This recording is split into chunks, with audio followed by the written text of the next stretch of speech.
She was just trying to cross the street when his black Mercedes nearly ended her life. Ayanna was not most people, and Dong-Hyun was not just any driver. He was a Korean Mafia boss who had forgotten what it felt like to be challenged. She ripped up his money and walked away with fire in her eyes. 2 weeks later, he offered her $20,000 to pretend to be his girlfriend for one wedding weekend. What started as a simple business arrangement turned into stolen glances, forbidden touches, and nights neither of them could take back. This is the story of how a fake relationship became the only real thing in two broken people's lives. The black Mercedes missed Ayanna by 3 inches. She felt the rush of air against her skin as the car screeched to a halt, leaving black marks on the Boston street. Her grocery bags hit the pavement, oranges rolling everywhere like escaped prisoners. "Are you blind?" she shouted, her Rwandan accent thick with anger. The driver's door opened. Out stepped a man in an expensive suit, tall with sharp Korean features and eyes that could freeze fire. He looked at her like she was an annoying insect. "You walked into the street without looking," he said coldly. "The light was green for me." Ayanna bent down to gather her scattered groceries, her hands shaking with leftover fear and fresh anger. "You almost killed me, and you cannot even say sorry?" Dong-Hyun stared at this woman who dared yell at him. Nobody yelled at him. Ever. His men would have already dragged her away, but something stopped him. Maybe it was how her dark eyes flashed with fire instead of fear. Maybe it was how she stood her ground, even though his reputation made grown men run. "Fine, I apologize," he said, the words feeling strange in his mouth. He pulled out his wallet and threw several $100 bills at her feet. "For your trouble." Ayanna looked at the money, then back at his face.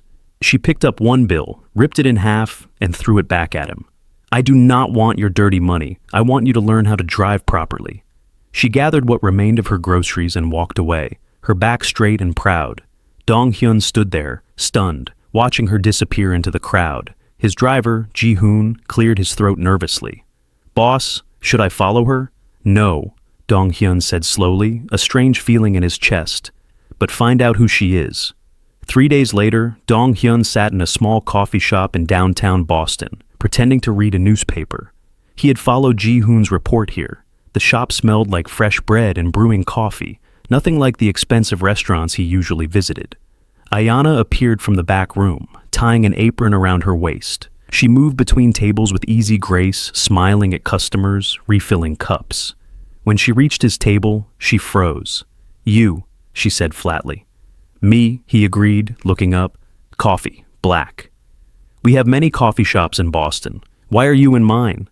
"This one has interesting staff." Ayanna's jaw tightened, but she poured his coffee without spilling a drop. $3. He placed a 50 on the table. "Keep the change. I told you before, I do not want your money." She took exactly $3 and walked away. Dong-Hyun came back the next day, and the day after that. Each time, Ayanna treated him with cool politeness, nothing more. He learned she worked the morning shift here, then disappeared for classes, then returned for the evening shift. She studied while the shop was quiet, medical textbooks spread across the counter. On the 5th day, a drunk customer grabbed Ayanna's wrist when she brought his order.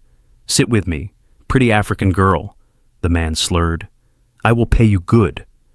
"Let go, please," Ayanna said firmly, trying to pull away. The man's grip tightened. "Do not be rude, I am a customer."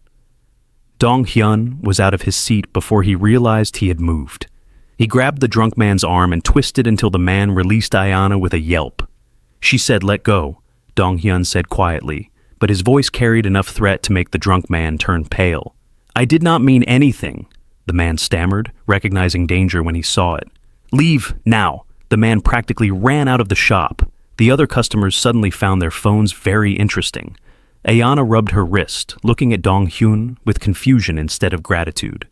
"I could have handled that myself," she said. "I know. I watched you handle worse customers all week." "Then why did you help?" Dong-Hyun did not have a good answer for that. He just knew that seeing another man touch her made something violent wake up inside him. "Because I wanted to," he finally said. That evening, as Ayanna locked up the coffee shop, Dong-Hyun was waiting outside. The September air had turned cool, and she pulled her thin jacket tighter. "You need to stop following me," she said, walking past him. "It is strange." I have a business proposal. That made her stop and turn around. What kind of business?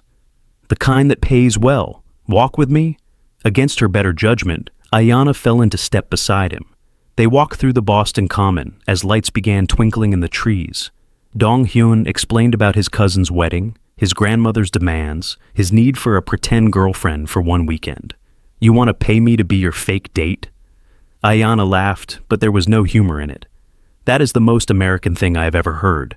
You need money. I saw the wire transfer receipts in your textbook. You send money to Rwanda every week. Ayanna stopped walking. You went through my things? Ji-hoon did. I wanted to know about you. That is called stalking. That is called being thorough. Dong-Hyun faced her fully. One weekend.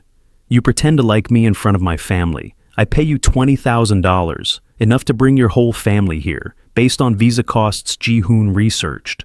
No, Ayanna said immediately. I do not get involved with men. Like you. Men like me? Rich men who think money solves everything. Men who hurt people for business. Yes, I know who you are, Dong-Hyun. I asked around after you started stalking my coffee shop. Dong-Hyun was surprised she had investigated him. Most people were too afraid. Then you know I always get what I want. Except this time. Ayanna started walking again, faster now, wanting to get away from him and the tempting offer. She almost made it home, almost convinced herself that $20,000 was not worth compromising her values. Almost forgot that her baby brother back in Kigali needed medicine that cost more than their mother made in 2 years. Then her phone rang. Her mother, crying, saying the doctor wanted payment up front or they could not treat her brother's infection. Ayanna stood outside her small apartment, looking at the cracked walls and barred windows, and felt the weight of responsibility crushing her chest. The next morning, Dong-Hyun's phone rang at 6 a.m. I will do it, Ayanna's voice. I'd love to hear from you. If you enjoyed this love story, please hit that subscribe button so you never miss another tale of unexpected romance and second chances. Drop a comment below telling me where in the world you're watching from. I love connecting with viewers from every corner of the globe. And if this story touched your heart, give it a thumbs up and share it with someone who believes in the power of love to transform lives, she said. But I have conditions. They met at a lawyer's office that afternoon. Ayanna had brought her roommate Makina, a nursing student from Uganda who kept giving Dong-Hyun suspicious looks. First condition, Ayanna said, sitting across from him with her back straight. Half the money now transferred to my mother's account in Rwanda for my brother's treatment, the other half after the wedding. Agreed. Second condition. We sign a contract that says, this is only pretend. You do not touch me unless we are in front of your family. Dong-Hyun felt something twist in his chest at that rule, but he nodded. Agreed. Third condition. After the wedding weekend, we never see each other again. You stay in your world, I stay in mine. That condition bothered him more than it should. Fine. The lawyer drew up the papers. Ayanna read every word twice before signing. When her finger brushed against Dong-Hyun's as she passed the pen, they both felt a spark of electricity that made them pull back quickly. When is this wedding? Ayanna asked, standing to leave. 2 weeks. I will send a car tomorrow to take you shopping for appropriate clothes. I can dress myself. Not for my family's world. You cannot. Trust me. Ayanna wanted to argue, but Makina squeezed her hand, reminding her silently that pride would not pay for medicine. She nodded stiffly and left, feeling like she had just made a deal with the devil himself. That night, lying in bed, Ayanna stared at her phone, showing the confirmation that $10,000 had reached her mother's account. Her brother would get his medicine. Her family would eat well for months. She had done the right thing. So, why did it feel so wrong? Across the city, in his penthouse apartment, Dong-Hyun poured expensive whiskey and looked out at the Boston skyline. He told himself this was just a business arrangement, a simple solution to his grandmother's nagging, nothing complicated. But he kept remembering how Ayanna's eyes flashed when she was angry, how she moved with unconscious grace, how she smelled like coffee and vanilla and something else he could not name, how she was the first person in years who looked at him and saw a man instead of a monster. Ji-hoon appeared in the doorway. Sir, Sungmin's people were asking about a Rwandan woman you have been seen with. Should I be concerned? Dong-Hyun's hand tightened on his glass. His rival already knew about Ayanna, that complicated things. Double her security. She does not need to know about it. And Ji-hoon, if anyone touches her, I want them disappeared. After Ji-hoon left, Dong-Hyun drained his whiskey and admitted the truth to himself. This fake relationship was already becoming dangerously real, and they had not even started yet. The black Mercedes arrived at exactly 9 in the morning, making Ayanna's neighbors peek through their curtains. She climbed in reluctantly, clutching her old purse like a shield. Ji-hoon drove while Dong-Hyun sat in the back, looking at his phone. He wore casual clothes today, jeans and a black sweater that probably cost more than her monthly rent. It made him look younger, less like a crime boss, and more like a regular handsome man. "Where are we going?" Ayanna asked, keeping her eyes forward. "Shopping. You need dresses, shoes, jewelry, everything." I said I could dress myself. Dong-Hyun finally looked up from his phone. "Have you ever been to a wedding that costs $500,000? Ayanna's mouth fell open. $500,000? For one day? My family does not do anything small. Trust me, you need proper clothes." The car stopped at a boutique on Newbury Street that did not even have prices in the window. A woman with perfect makeup greeted them at the door like Dong-Hyun was royalty. "Mr. Park, we have prepared everything you requested." Inside, the store was all white marble and gold fixtures, dresses hung like art pieces, each one more beautiful and expensive than the last. Ayanna touched a blue silk gown, then pulled her hand back when she saw the price tag. $8,000 for a dress? She whispered to Dong-Hyun. "That is insane. That is cheap for this store." He nodded to the saleswoman. "Bring out the collection." For the next hour, Ayanna tried on dresses while Dong-Hyun sat in a velvet chair watching. Every time she stepped out of the dressing room, his eyes traveled over her in a way that made her skin feel warm. The red dress was too tight, the green one too plain, the white one made her look like she was the bride. Finally, she emerged in a deep purple gown that hugged her curves perfectly and fell like water to the floor. Dong-Hyun stood up slowly, his eyes dark and intense. "That one? It cost $12,000, Ayanna protested. "I do not care. That is the one." His voice was rough, like he was struggling with something.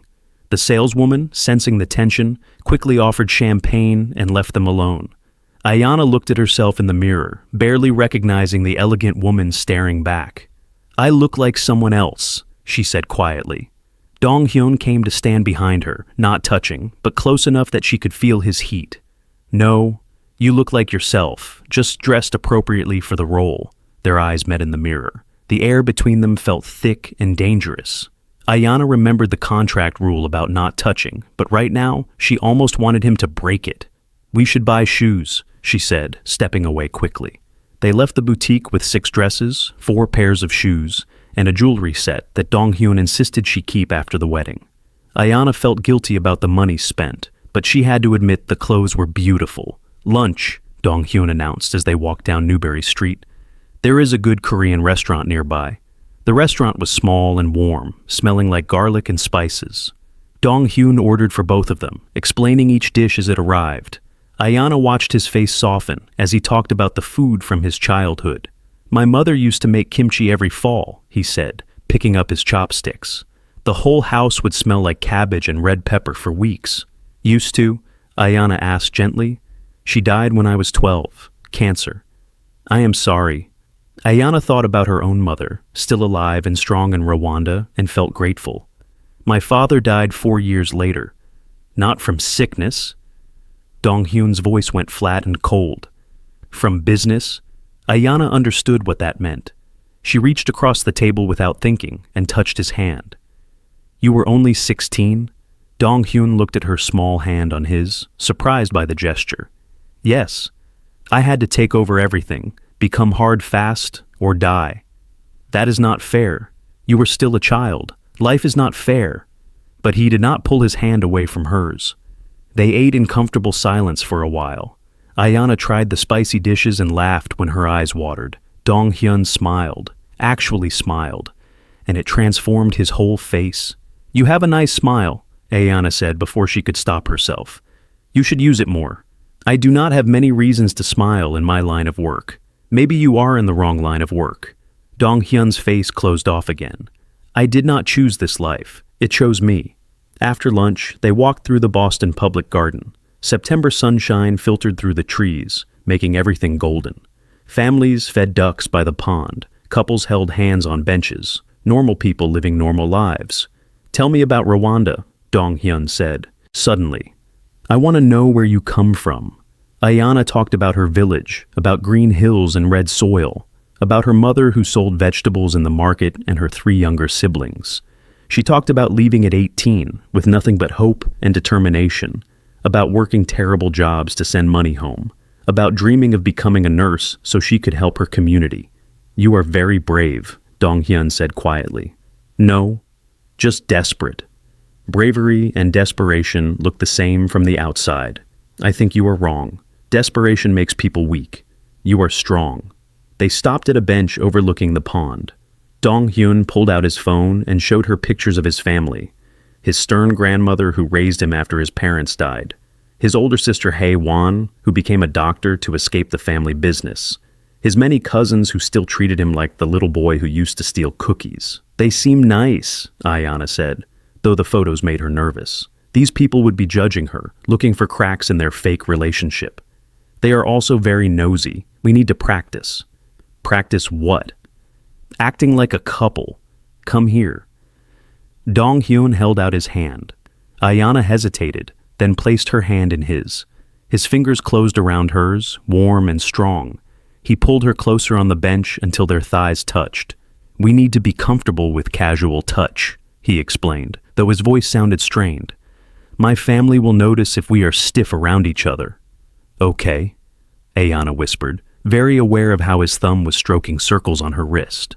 "Tell me something true about yourself," Dong-Hyun said. "Something I can mention to my grandmother." "I am afraid of the dark. I sleep with a nightlight like a child." "Why?" Ayanna's voice dropped. "During the genocide in Rwanda, before I was born, my mother hid in a dark basement for 3 months. She had nightmares my whole childhood. I learned her fear." Dong-Hyun's hand tightened on hers. "I am afraid of being alone. My whole life, people leave through death or betrayal. I trust no one. That is sad. That is survival." He looked at her seriously. "Now, you tell me something you like, something that makes you happy." "Thunderstorms. I love watching lightning and hearing rain on the roof. It makes me feel alive. I like old movies, black and white films where everyone talks smart and dresses well. They remind me that the world was not always this ugly. They sat there trading confessions like secrets, learning each other, piece by piece." When Ayanna shivered in the cooling air, Dong-Hyun took off his jacket and draped it around her shoulders. It smelled like his cologne, expensive and masculine. "We should practice other things too," he said, his voice lower now. "What things?" "Kissing. My grandmother will expect us to kiss hello and goodbye. It needs to look natural." Ayanna's heart started pounding. "That is not in the contract.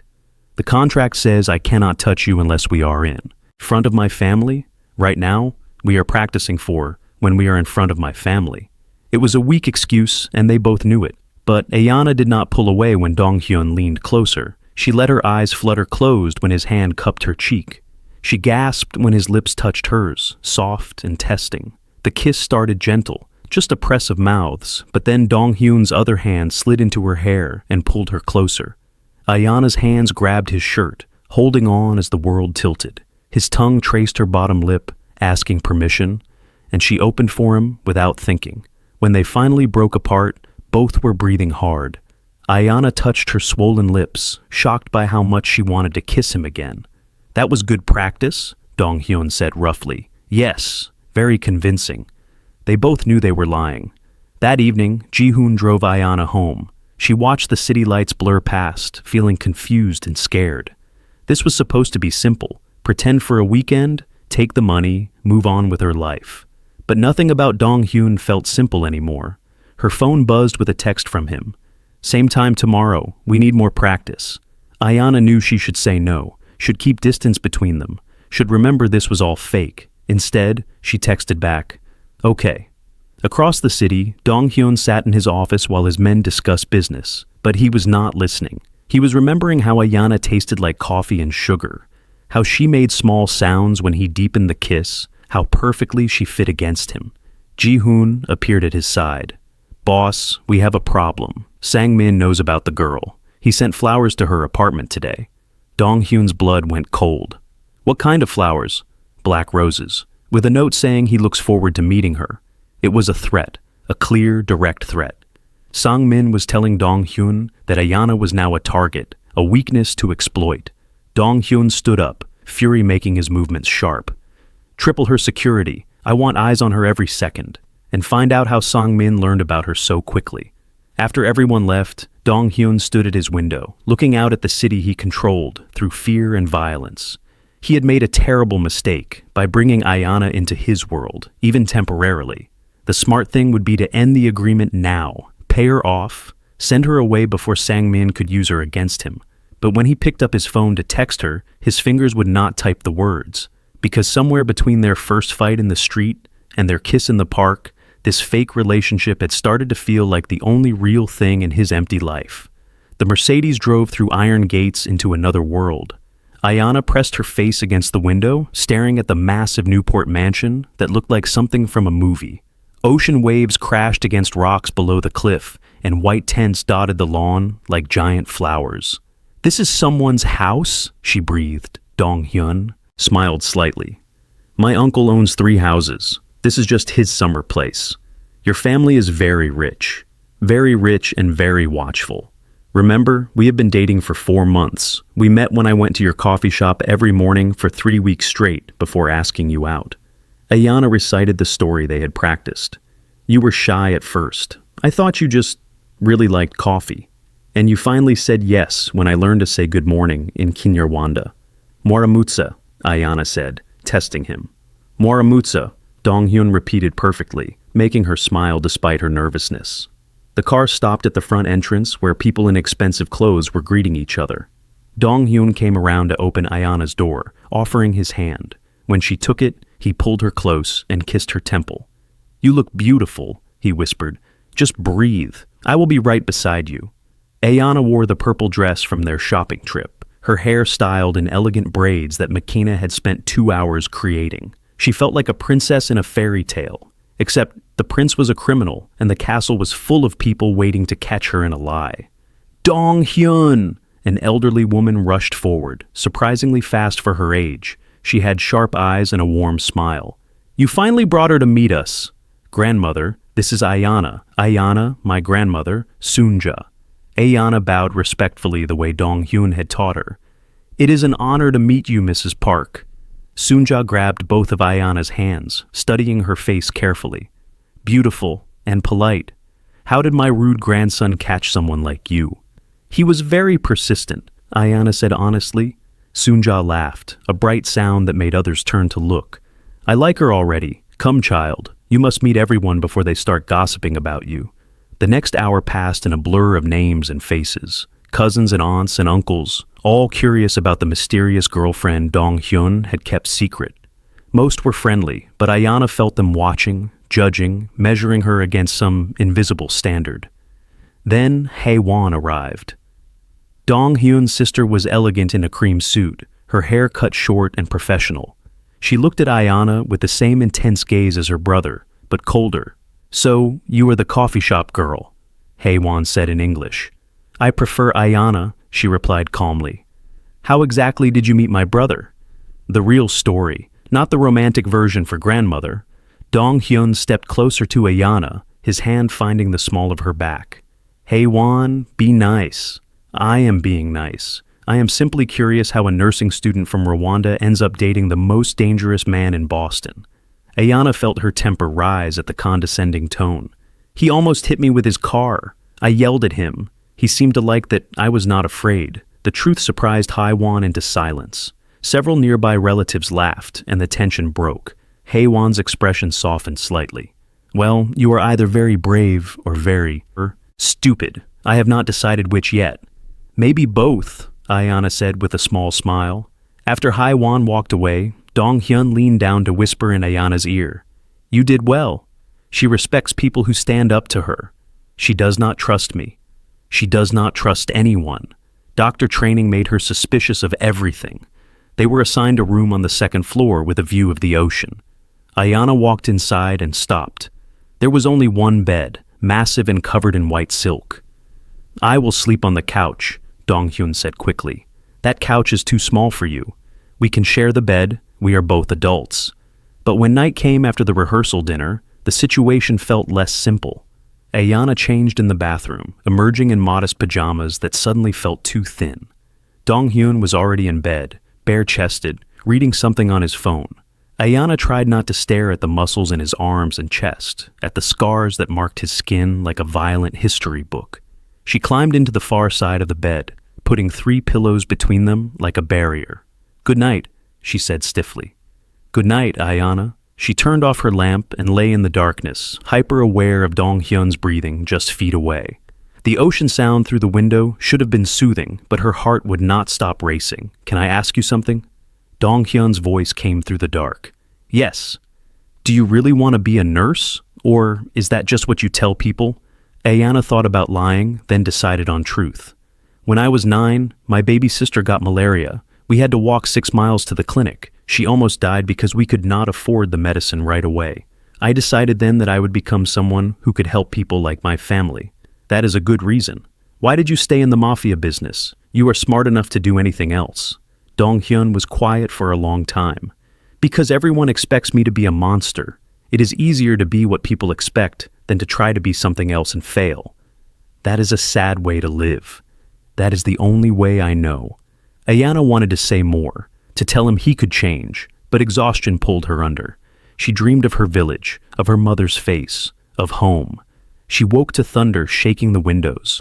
Rain pounded the glass, and lightning turned the room white. Ayanna sat up, breathing hard, disoriented. "Just a storm," Dong-Hyun's voice said. "You are safe. I know, I told you I like storms." But her voice shook with something that was not fear. Another lightning flash showed Dong-Hyun sitting up, watching her. "Why are you really scared?" "I am not scared. I am homesick. I miss my family. I miss who I was before I came here and became someone who lies for money." The words came out harsher than she meant. Dong-Hyun was silent, and she thought she had offended him.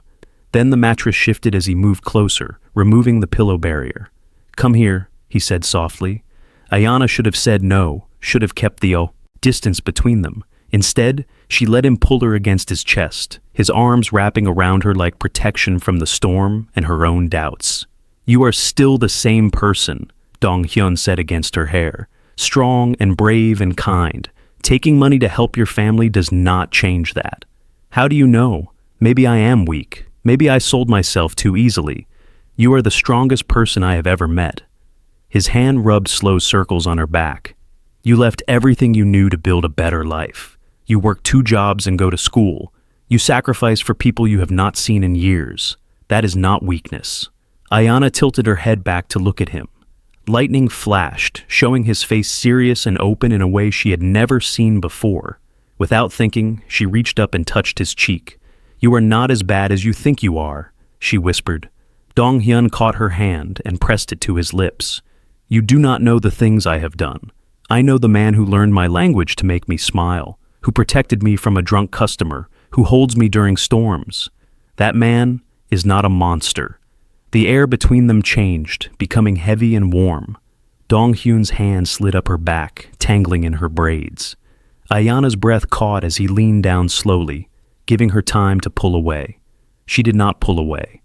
Their lips met soft and searching, nothing like the practiced kiss in the park.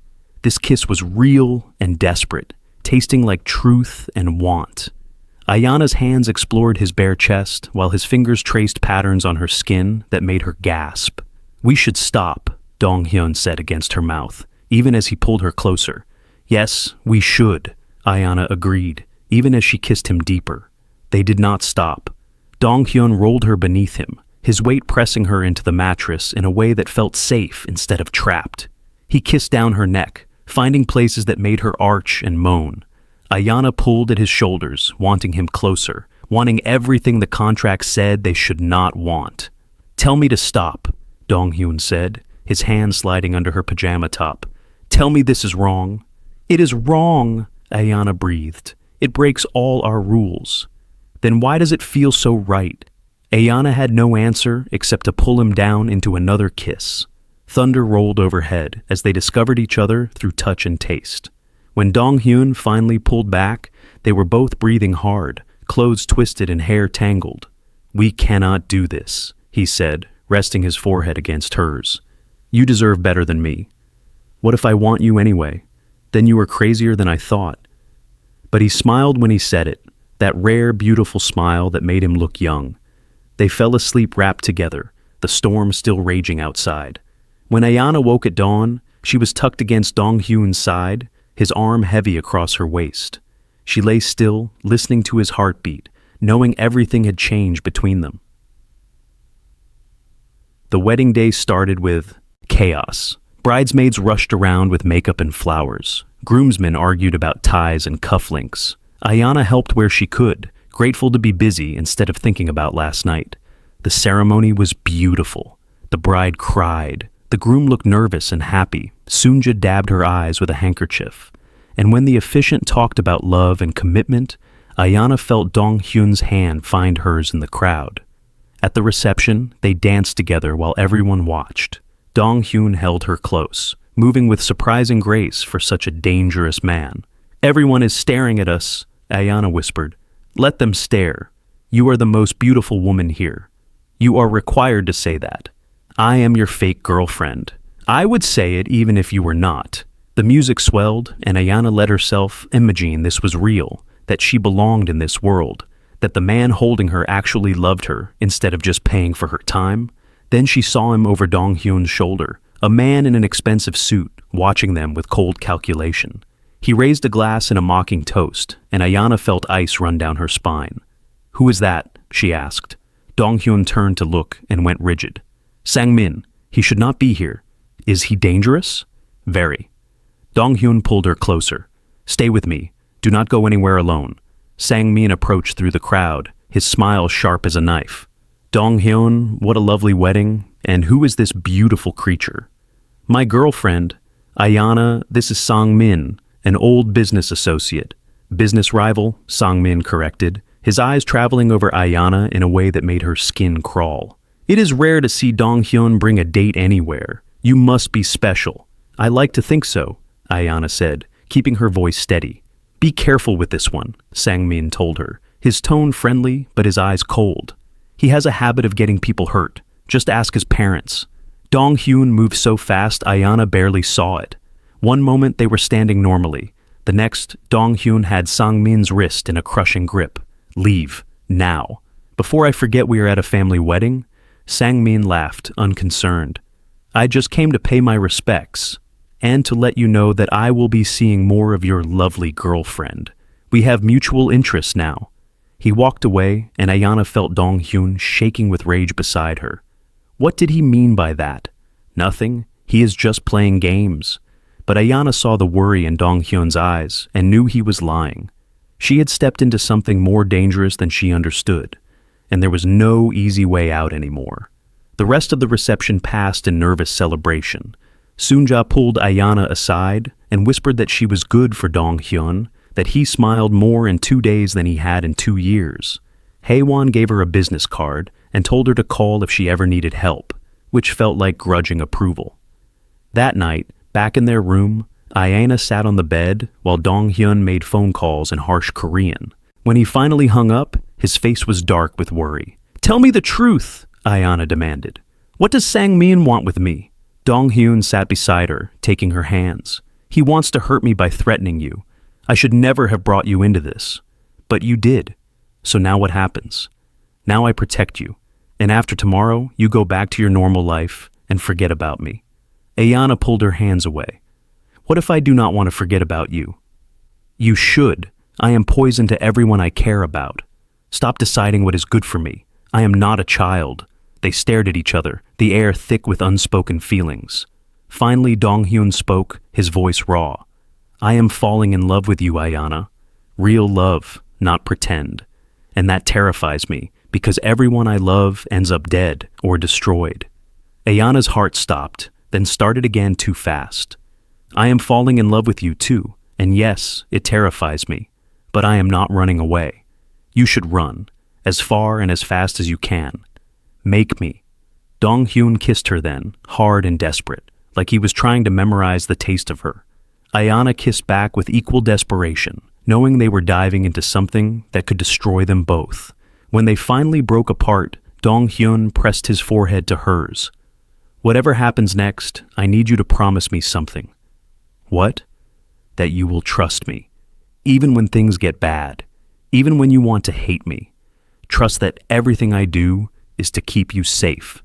I promise," Ayanna whispered, having no idea how soon she would need to remember those words. The weekend ended too quickly. On Sunday afternoon, Ji-hoon drove them back to Boston in tense silence. Ayanna sat close to Dong-Hyun in the back seat, their fingers intertwined, neither wanting to acknowledge that their contract was technically finished. "I should pay you the second half," Dong-Hyun said as they neared her apartment. "Keep it. Use it for something good." "That was not our deal. Our deal changed." Ayanna looked at him directly. "Unless you want to pretend this weekend meant nothing. It meant everything," he said quietly. "That is the problem." The car stopped outside her building. Ayanna gathered her shopping bags, suddenly unsure how to say goodbye. Did they hug, kiss, shake hands like business partners? Dong-Hyun solved the problem by getting out and walking her to the door. In the dim hallway, he pulled her close and kissed her like a man drowning. "I will call you tomorrow," he promised. "You better?" But when tomorrow came, it was not a call. It was Dong-Hyun showing up at the coffee shop with takeout breakfast and that small smile she was learning to love. "I thought you might be hungry," he said. "I thought our deal was done. Maybe I want to renegotiate the terms." They ate breakfast in the back room during Ayanna's break, talking about everything and nothing. He came back for lunch, then dinner, then the next day, and the day after that. "People are starting to gossip," Makina told Ayanna one evening watching Dong-Hyun's car pull up outside. "They think you are dating a gangster." "I think I am dating a gangster," Ayanna admitted. "Are you crazy? Do you know what he does for a living?" "I know, but I also know who he is underneath all that. He is just a man who never had a choice about his life." Makina grabbed her shoulders. "Listen to me. Men like that do not change. They pull you down into their world and then act surprised when you drown. My cousin dated a gang member back in Kampala. He loved her too. She still ended up dead." The warning chilled Ayanna, but when Dong-Hyun walked in and his whole face lit up at seeing her, she pushed the fear away. That Friday, he invited her to his penthouse for the first time. Ayanna took 3 buses to reach the expensive building, feeling out of place in the marble lobby. The elevator rose so high her ears popped.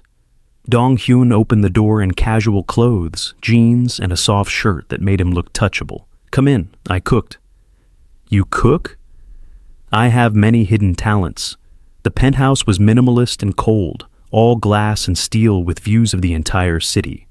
But the kitchen was warm, filled with the smell of Korean food. Dong-Hyun had made bulgogi, kimchi fried rice, and several side dishes. "This is amazing," Ayanna said, tasting the beef.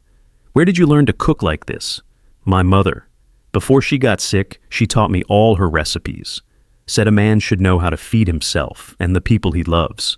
They ate dinner talking about their childhoods, their dreams, the small details that turn strangers into something more. Ayanna told him about learning to braid hair from her grandmother. He told her about stealing his father's car at 14 and crashing it into a fence. After dinner, Dong-Hyun poured wine and led her to the balcony. Boston sparkled below them, beautiful and alive. Ayanna leaned against the railing, feeling the autumn wind tangle her hair. "I could get used to this view," she said. "I have looked at it for 5 years and never really saw it until tonight. Until you." Ayanna turned to find Dong-Hyun watching her instead of the city.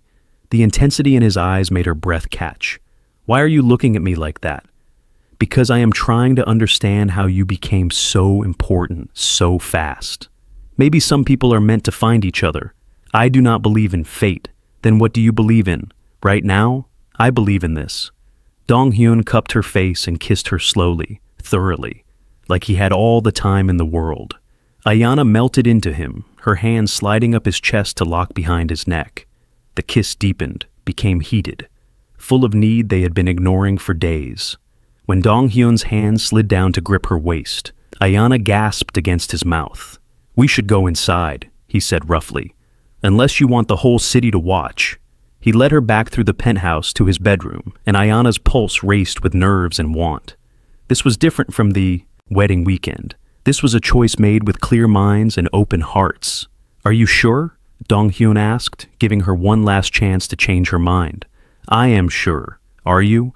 I have never been more sure of anything. He kissed her again, walking her backward until her legs hit the bed. They fell together, hands pulling at clothes with urgent need. Ayanna traced the scars on Dong-Hyun's chest while he kissed a path down her neck that made her arch into him. You are so beautiful, he whispered against her skin. I want to memorize every inch of you. His hands explored her body with reverent attention, finding all the places that made her gasp and moan.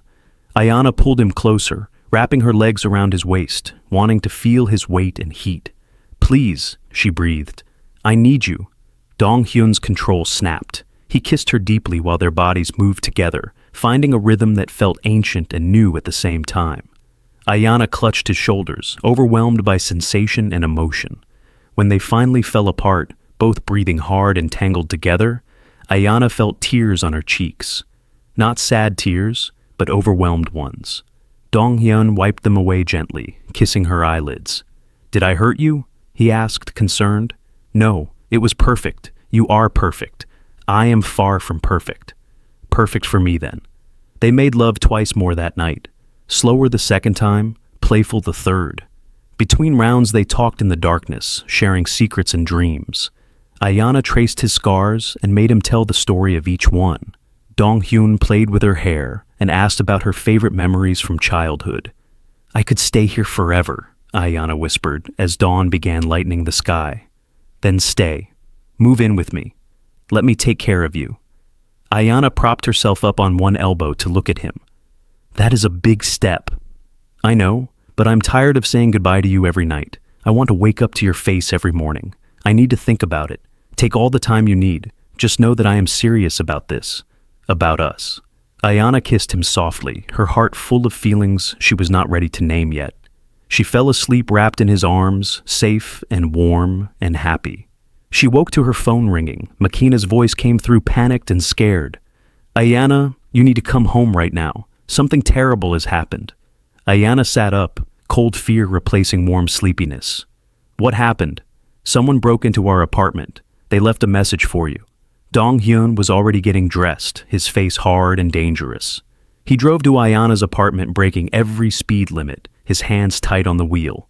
When they arrived, police cars were parked outside, lights flashing. The apartment door hung crooked on broken hinges. Inside, furniture was overturned, clothes scattered, everything destroyed.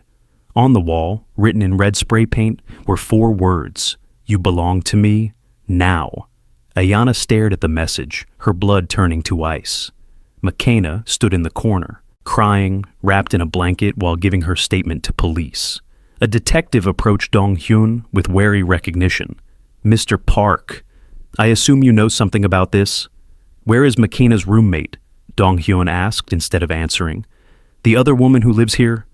Gone. Neighbors heard screaming around 3 a.m, but by the time we arrived, the apartment was empty except for this mess. Dong-Hyun's phone buzzed. He looked at it and went pale. We need to leave, now. I cannot just leave, Ayanna protested. My friend is missing. I need to talk to the police. You need to trust me, right now.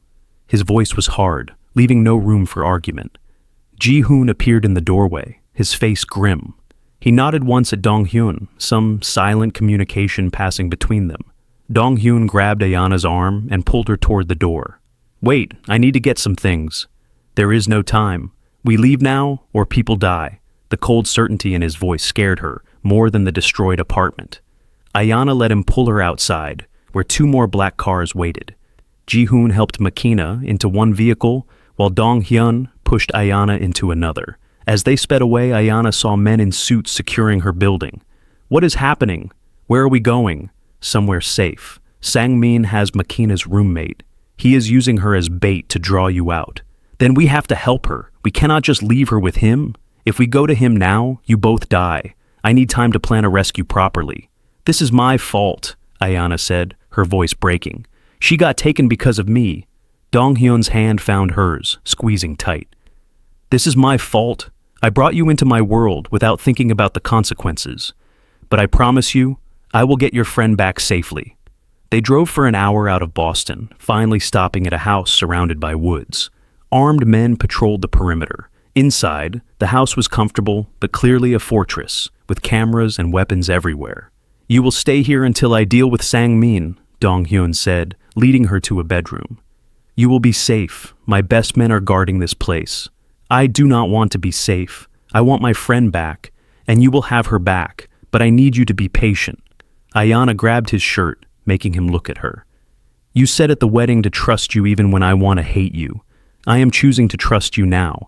But if anything happens to that girl, I will never forgive either of us." Dong-Hyun pulled her into a tight embrace. "I know. I will fix this. I promise." He left her there with Makina, both women scared and angry and helpless. Through the window, Ayanna watched him drive away, wondering if this was what her life would always be now. Waiting, worrying, watching the man she loved disappear into violence. "I told you," Makina said quietly. "Men like him only bring pain. He is trying to help. He is trying to clean up his own mess. That girl's blood will be on both your hands." The words cut deep because they were true. Ayanna sat on the bed, hugging her knees, realizing that falling in love with Dong-Hyun meant accepting that people might get hurt because of her. The question was whether his love was worth that price. Hours passed with no word. Ayanna paced the room, checking her phone every few minutes. Finally, as the sun began to set, a text came through from an unknown number. "If you want to see your friend alive, come to the old cannery on Harbor Street at midnight. Alone. Tell Dong-Hyun and she dies screaming." Ayanna stared at the message, her heart pounding. She knew she should show it to the guards, should wait for Dong-Hyun to handle it, should trust him like she promised. But the image of an innocent woman dying because of her was too much to bear. At 11:30, while Makina slept and the guards changed shifts, Ayanna slipped out a back window and started running through the woods toward the road. She had no plan, no weapon, no idea what she was walking into. But she could not sit safely in a fortress while someone else paid for her mistakes. Behind her, alarms started blaring as the guards discovered her gone. Ahead of her, the dark road stretched toward Boston and whatever terrible fate waited at the cannery. Ayanna ran faster, choosing love over safety, bravery over wisdom, knowing this decision might destroy everything but unable to choose differently. Ayanna had gotten 3 miles down the dark road when headlights flooded around her. She kept running, but a black Mercedes cut her off, tires screeching. Dong-Hyun jumped out, his face a mask of fury and fear. "Are you insane?" he shouted, grabbing her shoulders. "You could have been killed! She has my friend!" Ayanna yelled back, shoving at his chest. "I got a text saying to come alone or he kills her. What was I supposed to do?" "You were supposed to trust me? You promised to trust me. How can I trust you when you keep me locked away like I'm helpless? That woman is suffering because I got involved with you." Dong-Hyun pulled out his phone and showed her a message. "I got the same text 30 minutes ago. It was a trap to separate you from protection. If you had made it to that cannery, Sang-min would have both of you." Ayanna's anger drained away, replaced by cold fear. "Then what do we do?" "We do nothing. You go back to the safe house. I go get your friend." "No." Ayanna grabbed his arm. "I am part of this now. I deserve to help fix it." "You will help by staying alive." Dong-Hyun's voice cracked with emotion. "Do you understand what seeing you gone did to me? I thought I had lost you. I thought I failed again to protect someone I love. You love me? Of course I love you." He pulled her against him, his whole body shaking. "I love you so much it terrifies me, and I cannot do my job if I am worried about you getting hurt." Ayanna wrapped her arms around his waist, feeling his racing heartbeat. "I love you too. That is why I could not sit and do nothing. Please let me help. I speak 4 languages. Maybe I can negotiate with him." Sang-min does not negotiate. He destroys. "Then let me be bait. Use me to draw him out." "Absolutely not." They stood in the middle of the dark road, holding each other and arguing in circles. Finally, Ji-hoon cleared his throat from the car. "Boss, we are exposed here. We need to move."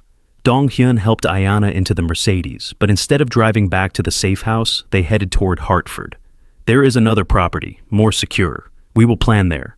The Hartford house was bigger, with a basement full of weapons and computers. Maps covered the walls. Men worked at laptops, tracking phone signals and security cameras. This was not just a safe house. This was a war room. You see this? Dong-Hyun showed Ayanna a screen displaying thermal images of the cannery. Sang-min has 12 men inside. He is not just holding your friend. He is ready for a battle.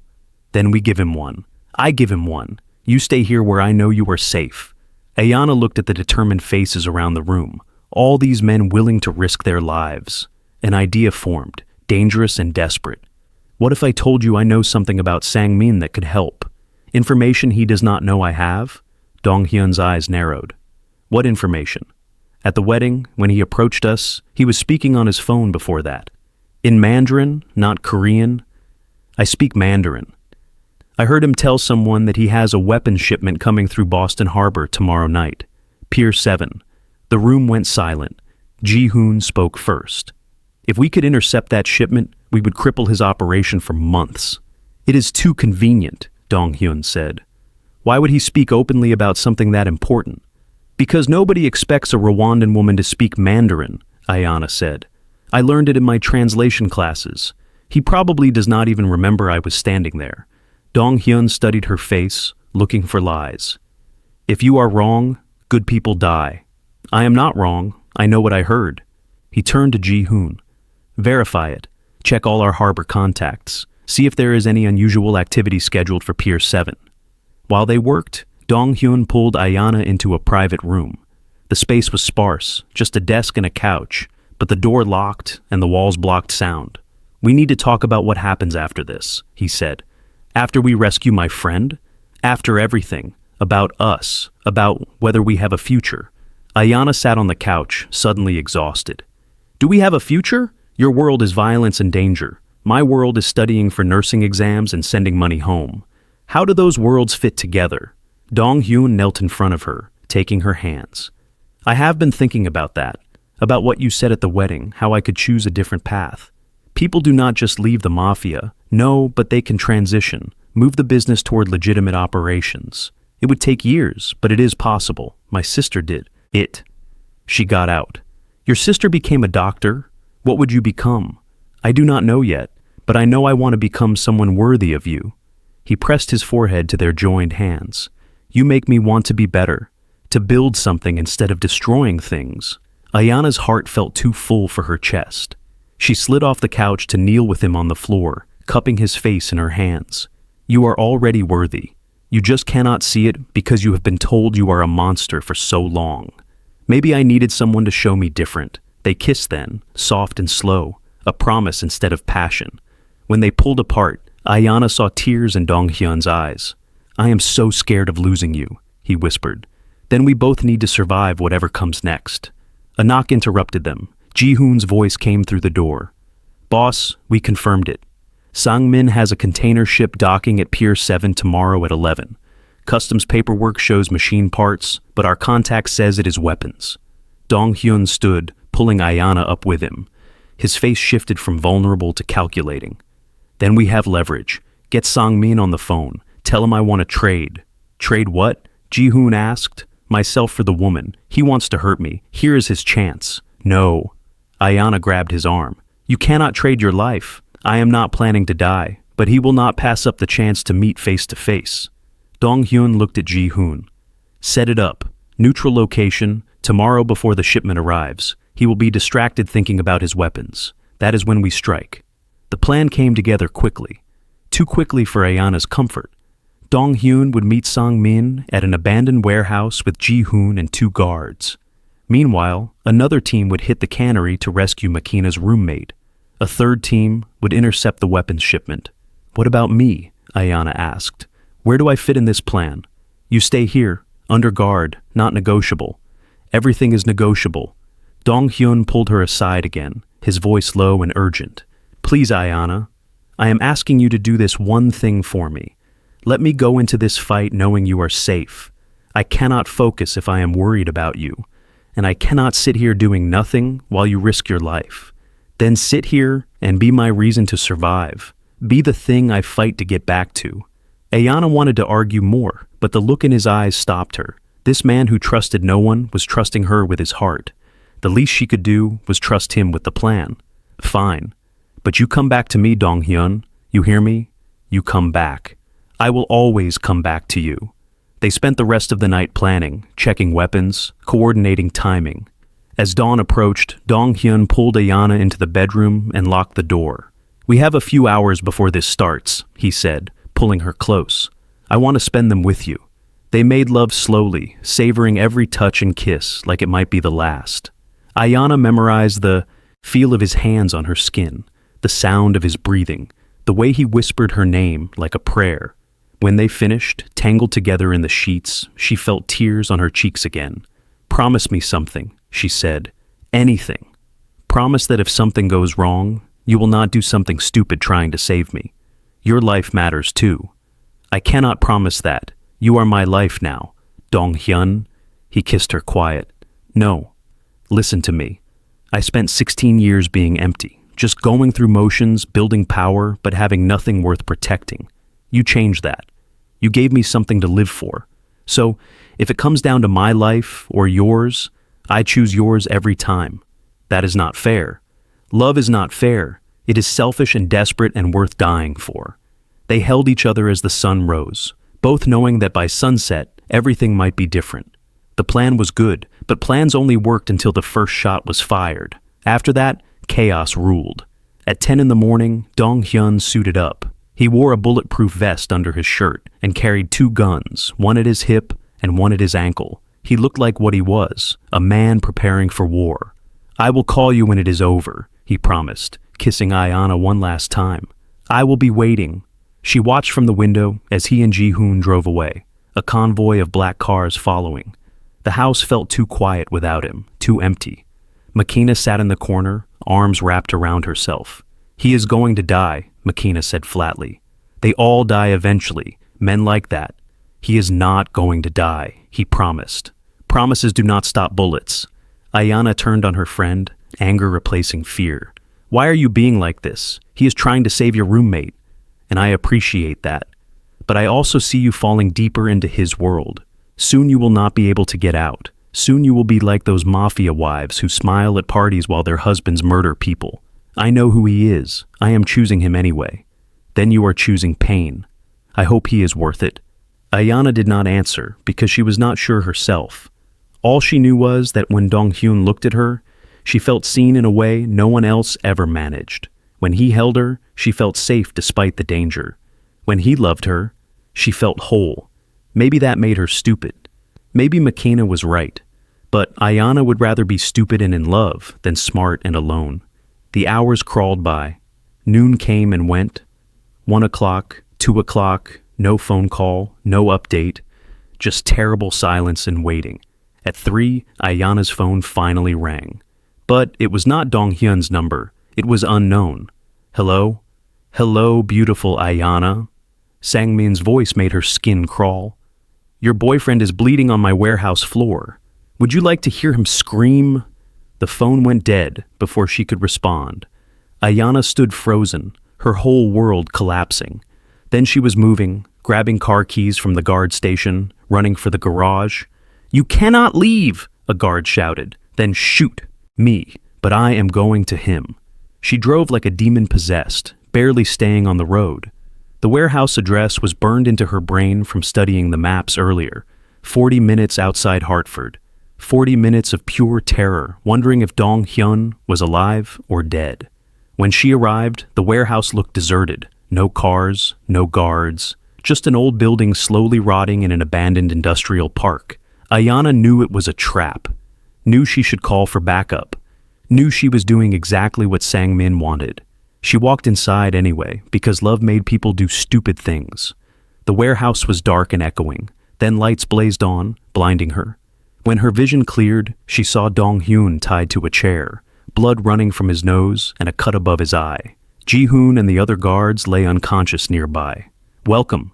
Sang-min stood beside Dong-Hyun, holding a knife. "I was hoping you would come." "Let him go," Ayanna said, her voice shaking but determined. "Your fight is with me, apparently. My fight is with everyone who gets in my way. But yes, I have special plans for you." Sang-min trailed the knife down Dong-Hyun's cheek, making him bleed. "I am going to make him watch while I hurt you.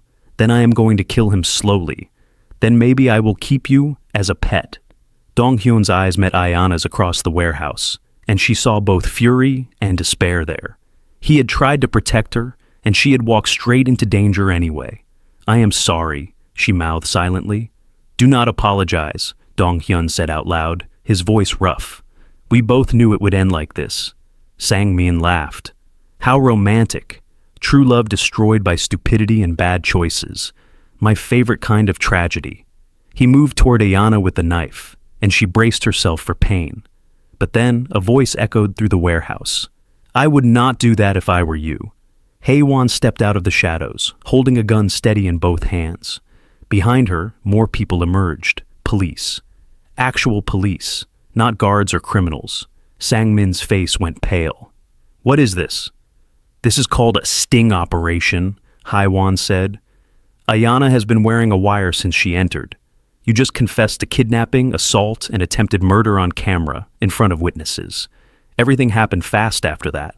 Police swarmed in, arresting Sang-min and his hidden men. Paramedics appeared to treat Dong-Hyun and Ji-hoon.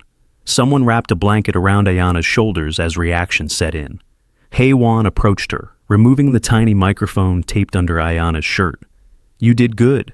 That took real courage." "I did not know about any of this," Ayanna said, shock making her numb. "My brother did not want to risk you saying no, so he told me to wire you when you stopped for gas, just in case. He knew you would come running if you thought he was hurt." Ayanna looked at Dong-Hyun being loaded into an ambulance. Their eyes met again, and this time she saw exhaustion and relief and love. "He used me as bait. He trusted you to be exactly who you are, brave and reckless and impossible to keep safe." Haewon smiled slightly. "Welcome to loving a park. We plan everything, even our own rescues." Ayanna did not know whether to laugh or cry, so she did both. The hospital waiting room smelled like antiseptic and bad coffee. Ayanna sat wrapped in a blanket, watching nurses rush past while police officers took statements. Somewhere down the hall, doctors were treating Dong-Hyun's injuries. Minor, they said. Bruised ribs, split lip, mild concussion. He would be fine, but Ayanna could not shake the image of him tied to that chair, bleeding because of her. "Stop blaming yourself," Haewon said, sitting beside her with 2 cups of terrible coffee. He knew exactly what he was doing. My brother always has 3 backup plans. He let himself get hurt to draw out Sang-min. He let himself appear vulnerable to make Sang-min overconfident. There is a difference. Haewon took a sip of coffee and made a face. Though I will admit, seeing him actually care about someone enough to take risks was terrifying. He has been careful for so long. "Where is the woman from my apartment? Is she safe?" Safe and giving her statement. The team hit the cannery at the same time we were at the warehouse. Sang-min split his forces trying to manage too many things at once. Classic mistake. Haewon looked at Ayanna seriously. "He is going to prison for a very long time. The DA has enough evidence to put him away forever." Relief made Ayanna dizzy. "It is really over?" "This part is over. But you need to understand something about my brother's world. There will always be another Sang-min, another rival, another threat. If you stay with Dong-Hyun, this will be your life." "I know." "Do you?" "Really?" Haewon leaned forward. "I watched our mother wait up every night wondering if our father would come home alive. I watched her bury him when I was 14. I watched Dong-Hyun become exactly what our father was, continuing a cycle of violence he never chose. Is that what you want?" Ayanna thought about her mother in Rwanda, waiting for money transfers that meant her daughter was still alive, about all the nights she had already spent worrying about Dong-Hyun, about how loving him meant accepting danger as part of daily life. "I want him," she said simply. "However he comes. Then you are either the bravest woman I know or the most foolish. Maybe both." Haewon stood up. "He is asking for you. Room 304. Ayanna found Dong-Hyun sitting up in bed, arguing with a nurse about discharge papers. His face was swollen and bruised, a bandage covered his eyebrow, but his eyes lit up when he saw her. "You should be resting," Ayanna said, coming to his bedside. "I should be leaving. Hospitals make me nervous." The nurse gave up and left them alone. Ayanna sat carefully on the edge of the bed, reaching out to touch his face gently. "You scared me," she whispered. "I scared myself.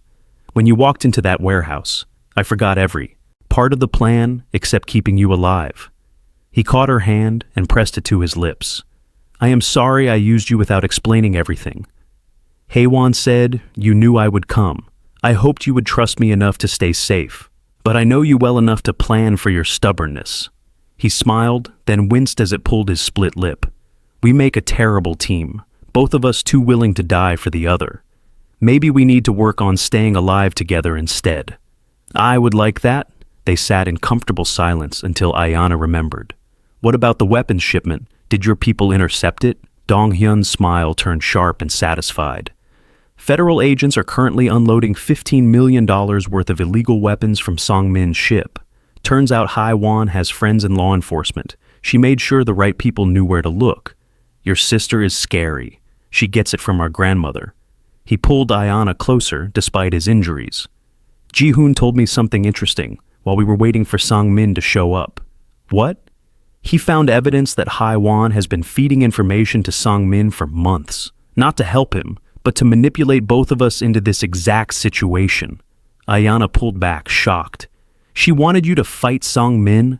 She wanted me to have a reason to go legitimate, a reason to leave the Mafia life. Dong-Hyun's voice was complicated, mixing hurt and understanding. She thought if things got dangerous enough, if I had someone I loved to protect, I would finally choose a different path. Did she know someone would get kidnapped? That people would get hurt? No. I think she just wanted to apply pressure, and things spiraled beyond her control. He sighed heavily. She came to me an hour ago, confessed everything, said she was sorry, but not sorry. Because now Sangmin is finished, and I have a chance to rebuild my organization into something legal. Are you angry with her? Furious, betrayed, grateful, confused. Dong-Hyun rubbed his face tiredly. She is my sister. She has been trying to save me since our father died. I cannot hate her for that, even when her methods are terrible. A knock on the door interrupted them. Haewon entered, her usual confidence replaced by uncertainty. Can we talk? She asked Dong-Hyun. Ayanna stays. She is part of this now. Haewon nodded and sat in the visitor's chair. I do not expect you to forgive me. What I did was unforgivable. I put innocent people in danger to force your hand. Why? Dong-Hyun asked simply. Because I am tired of going to funerals, tired of waiting for the phone call that says you are dead, tired of watching you become more like father every year. Haewon's voice cracked. When I saw you with Ayanna at the wedding, I saw you smile for the first time in forever. I thought if I could eliminate your biggest rival and create a crisis big enough, you would finally choose her over the business. You do not get to make that choice for me. I know. It was selfish and wrong. But I will not apologize for wanting my little brother to survive past 40. She looked at both of them. Sangmin is gone. His organization will collapse without him. You have an opportunity to reshape everything, build legitimate businesses, use your connections for legal work. You could actually have a future. Dong-Hyun was quiet for a long time. Ayanna held his hand, letting him think. I will consider it, he finally said. But you and I are not okay. You broke my trust. That does not heal quickly. I understand.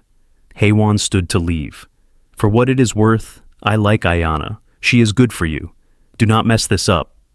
After she left, Dong-Hyun pulled Ayanna into his arms, careful of his injuries.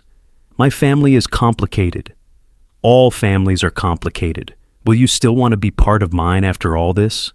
Ayanna thought about everything that had happened in the past few weeks. The fear, the danger, the violence, but also the love, the passion, the feeling of being truly seen for the first time in her life. Yes, she said firmly. As long as you are part of it, yes. They were discharged that evening. Ji-hoon drove them back to Boston, to Dong-Hyun's penthouse. McKenna had already collected some of Ayanna's things from the destroyed apartment and left them in the guest room with a note. Be careful. I love you. Please do not die. She is a good friend, Dong-Hyun said, reading over Ayanna's shoulder. She thinks I am making a mistake. Are you? Ayanna turned to face him. I do not know, but it is my mistake to make. Over the next 3 days, they lived in a quiet bubble. Dong-Hyun healed while Ayanna took a break from work and school. They cooked together, watched old movies, talked about everything and nothing. It felt like playing house, pretending at a normal life they both knew was not quite real yet. On the 4th day, Ji-hoon arrived with news. The feds want to make a deal. They will drop most charges against you if you cooperate with their investigation into Songmin's network, and they are willing to help legitimize your businesses if you provide information on his international connections. Dong-Hyun looked at Ayanna before answering. What do you think? I think you should do what is right for you, not what you think I want. You are what I want. Everything else is just details. He took the deal, spent hours with federal agents providing testimony and documents. In exchange, charges were reduced, businesses were restructured, and a path forward appeared that did not end in prison or death. It will take years, Dong-Hyun explained to Ayanna one evening on the balcony. Transitioning from crime to legitimate business. Some of my people will not follow. Some will be angry I'm going soft. It will be dangerous. More dangerous than being a crime boss? Different dangerous. Less bullets, more lawyers. Ayanna laughed, the sound carried away by the wind. I can handle lawyers. 2 weeks later, Ayanna went back to work at the coffee shop. Her regular customers welcomed her back with concern and questions she could not answer. She smiled, poured coffee, and pretended her life had not completely changed.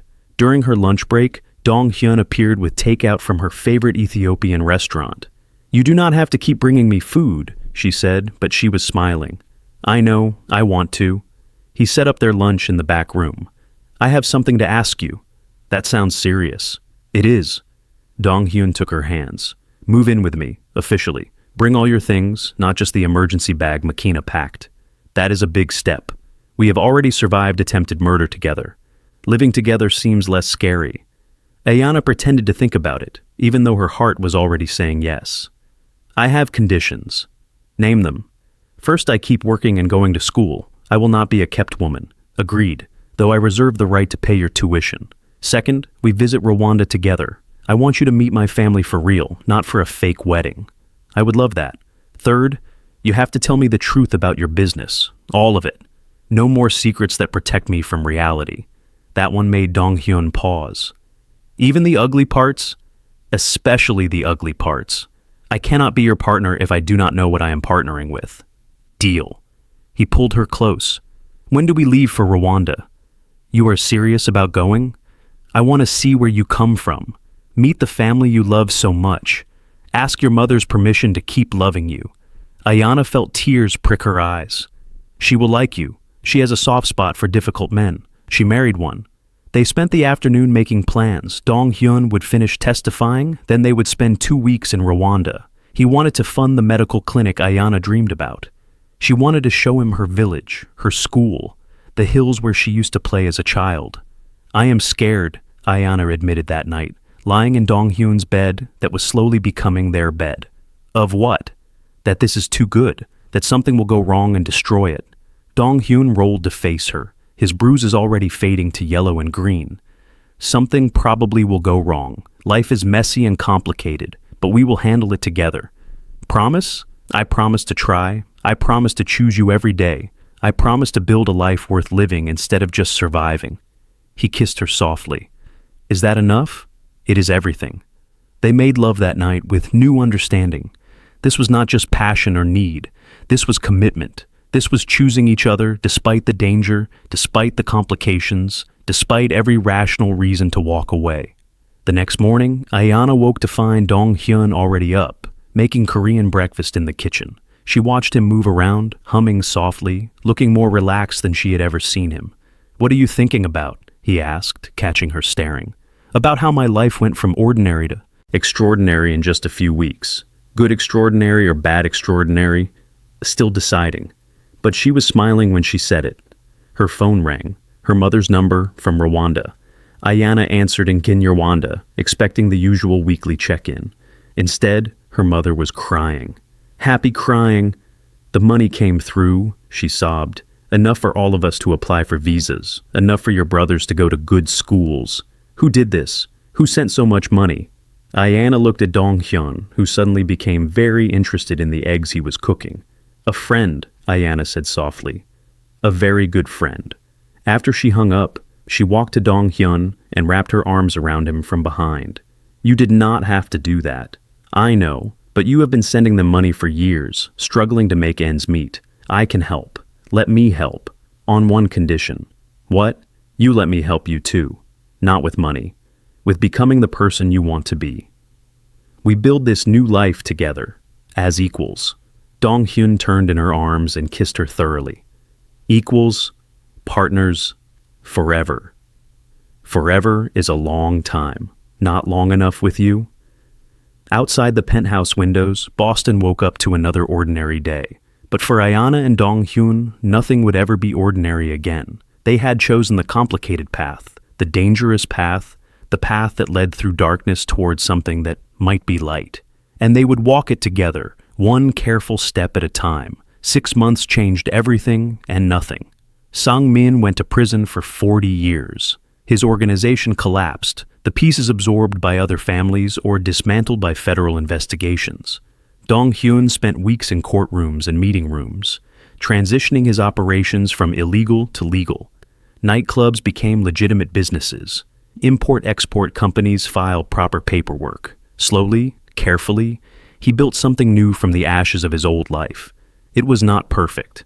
Some of his men refused to follow him into legitimate work and left, angry at what they called betrayal.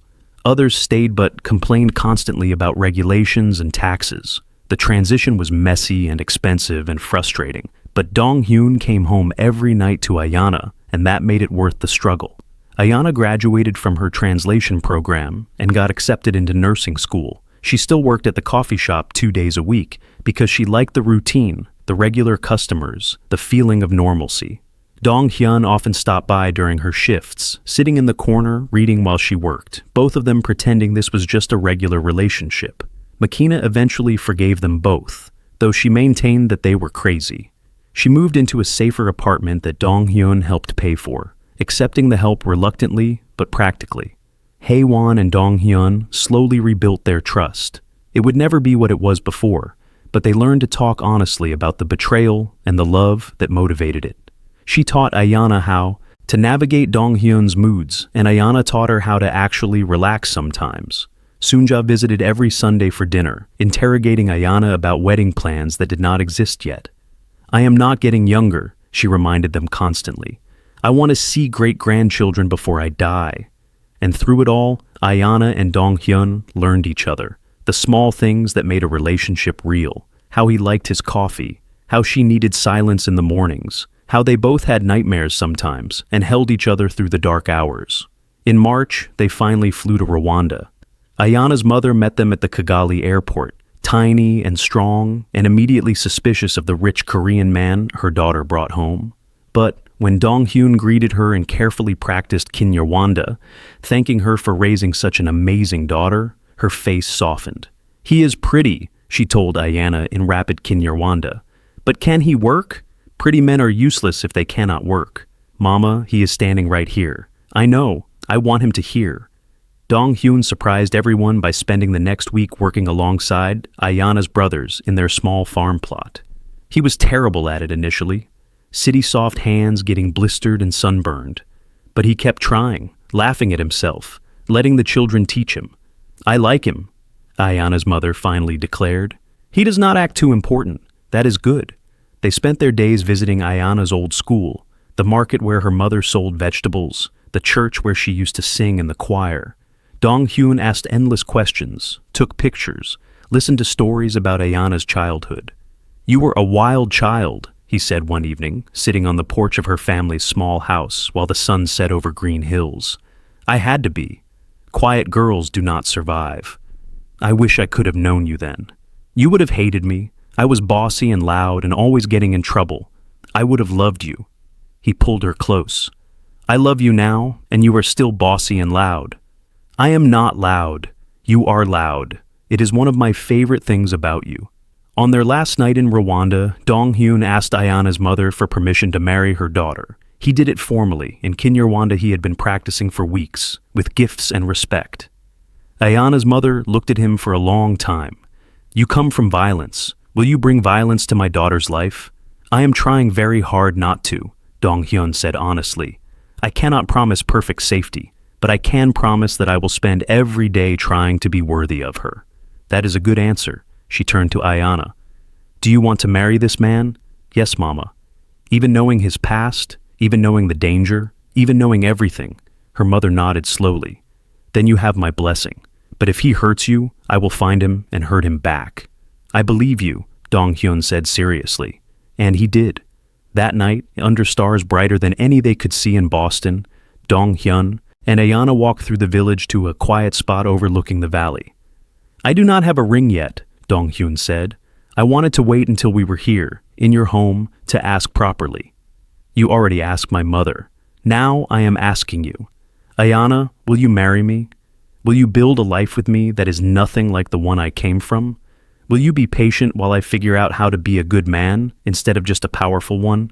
Ayanna pretended to think about it. "Will you learn to cook more Rwandan food? Your Korean food is good, but I miss my mother's recipes. I will learn anything you want to teach me.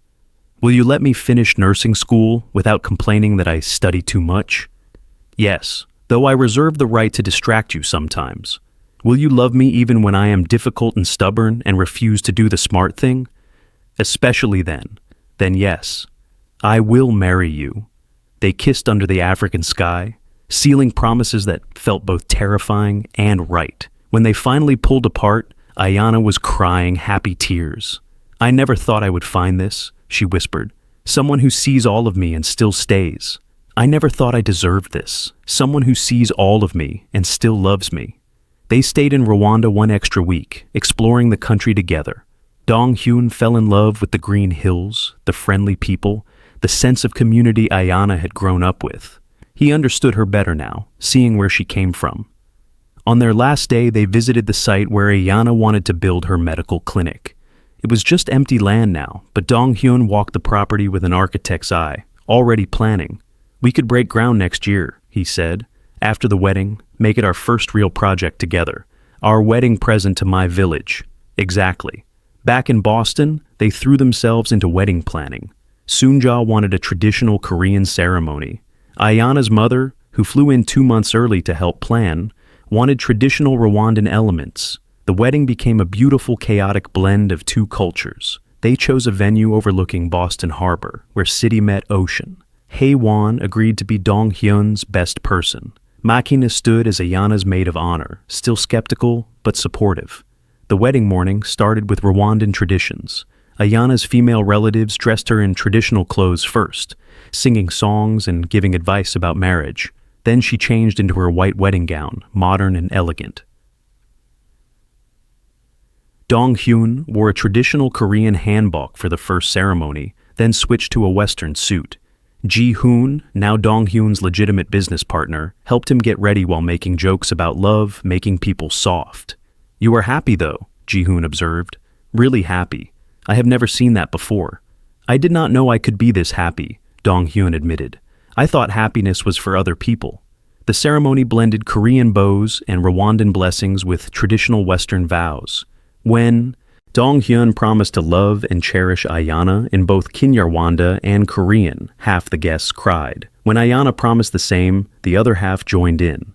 Soonja sat in the front row, beaming and crying at the same time. Ayanna's mother held her hand, two strong women from different worlds finding common ground in loving the couple getting married. The reception was loud and joyful. Korean food and Rwandan food filled tables side by side. Traditional dances mixed with modern music. Dong-Hyun's business associates, now mostly legitimate, toasted alongside Ayanna's nursing school friends and coffee shop co-workers. During their first dance, Dong-Hyun pulled Ayanna close and whispered, "Are you happy?" Deliriously. "You? More than I ever thought possible. Even though your grandmother will start asking about babies tomorrow? Even then." He spun her gently. "Though we should probably wait at least a week before dealing with that pressure." Later, as the party wound down, Hae-won pulled Ayanna aside. "I know I have said this before, but thank you. For loving my brother, for seeing past what he was to what he could be. He did the same for me, saw past a struggling student to someone worth investing in. You are good for each other. Do not let the world make you forget that." That night, in their hotel suite overlooking the harbor, Dong-Hyun and Ayanna finally got to be alone. The room was full of flowers and gifts, but they only had eyes for each other. "Mrs. Park," Dong-Hyun said, testing the name. "I am keeping my name," Ayanna reminded him. "We discussed this." "I know, but I like how it sounds anyway." They undressed each other slowly, no urgency now that they had forever. Every kiss was a promise. every touch a celebration. When they finally came together, it felt different than before. Not just passion or need, but the physical expression of vows they had just made. "I love you," Ayanna breathed against his shoulder. "I love you more."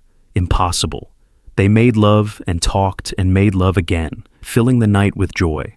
As dawn approached, they lay tangled together, watching the sun rise over Boston. "What are you thinking about?" Ayanna asked. "About how I almost hit you with my car and you yelled at me. Best accident of my life. Best terrible day of mine. Do you ever regret it? Agreeing to that fake dating scheme?" Ayanna thought about everything they had survived. The danger, the fear, the violence. But also the love, the growth, the becoming of two broken people into something whole together. Not even for a second. They spent their honeymoon in Japan, exploring Dong-Hyun's heritage like they had explored Ayanna's. When they returned to Boston, it was to their real life. Dong-Hyun's businesses, Ayanna's nursing classes, Sunday dinners with Sunja, video calls with Ayanna's family in Rwanda. 1 year after their wedding, they flew back to Rwanda for the clinic opening. It was small but modern, equipped to handle basic medical care and emergencies. Ayanna cut the ribbon with her mother beside her, both crying happy tears. "This is your dream," Dong-Hyun said, watching her greet patients on the first day. "One of my dreams. The other one is standing next to me." The clinic served both the Korean community in Boston through a satellite office and African immigrants through the main facility. It was funded by Dong-Hyun's legitimate businesses, but run by Ayanna's vision and dedication. 2 years into their marriage, Ayanna discovered she was pregnant. Dong-Hyun cried when she told him, actually cried, sitting on their bathroom floor, holding the positive test. "We are going to be terrible at this," he said, "probably. But we will be terrible together." Their daughter was born on a spring morning, small and perfect and loud. They named her Grace in English, Umutoni in Kinyarwanda, and Mi-soon in Korean. 3 names for 3 heritages, a child who would grow up knowing she came from everywhere and belonged anywhere. Soon, Ja held her great-granddaughter and declared she could die happy now. Ayanna's mother flew in and spent 3 months helping with the baby, teaching them both how to parent. Dong-Hyun was nervous around the baby at first, his large hands awkward with something so small. But he learned, getting up for midnight feedings, changing diapers, singing Korean lullabies his mother had taught him long ago. Ayanna went back to nursing school when Grace was 6 months old, determined to finish what she started. It was hard, balancing motherhood and studying and marriage, but Dong-Hyun supported her completely. He worked from home when needed, hired help when necessary, and never once suggested she should quit. On Grace's first birthday, they threw a party that blended all their traditions. Korean doll ceremony objects sat beside Rwandan blessing rituals. Family and friends from both cultures celebrated together. "This is a good life," Ayanna said that evening, watching Dong-Hyun play with their daughter. "Better than I deserve. You deserve all of it. You worked for it, changed for it, became who you wanted to be. I became who you believed I could be." He looked at her seriously.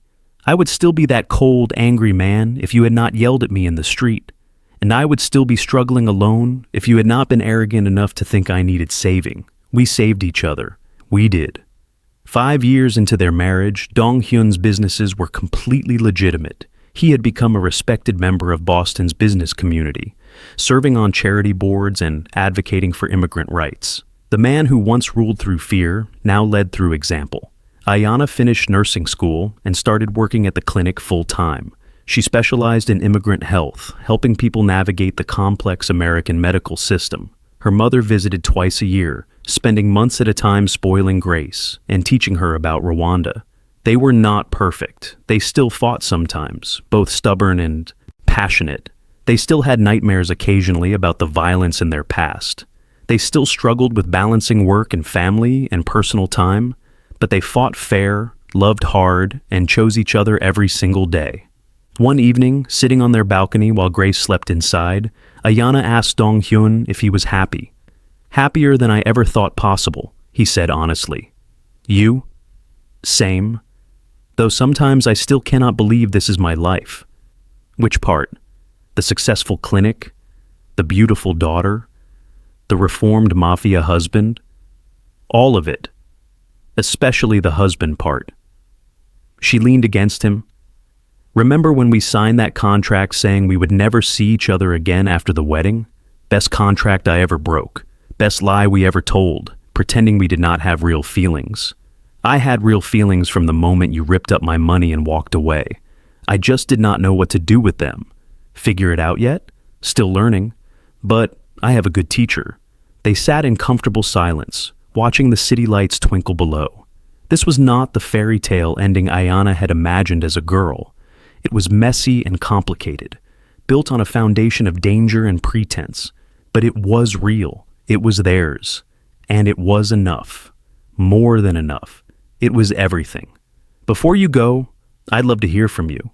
If you enjoyed this love story, please hit that subscribe button so you never miss another tale of unexpected romance and second chances. Drop a comment below telling me where in the world you're watching from.